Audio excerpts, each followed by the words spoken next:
how do you defend your opinion as a white, well-off, religious man?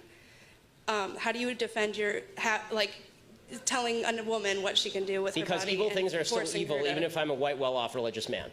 And good things are still good, even if I'm a white, well-off religious man. This is one of these identity politics points that I really, I don't mean to come down harshly on you, I don't. But it is a point that I really have serious moral qualms with. I think it's quite terrible.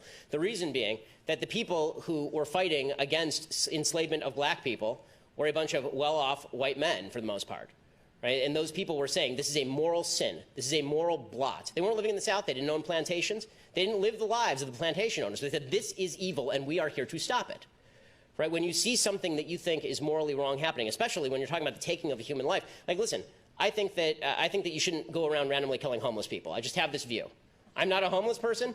Most of the people who randomly kill homeless people are probably not of my economic strata, my religious view, or my, I don't know whether they're of my skin color or not. I have no idea what the actual sociological breakdown of homeless killer serial murderers is.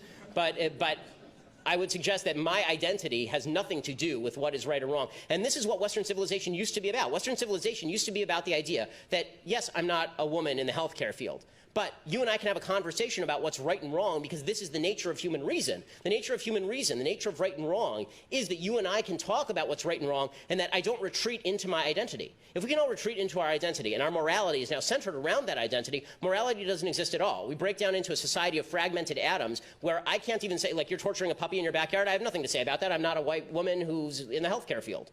I'm not going to do that.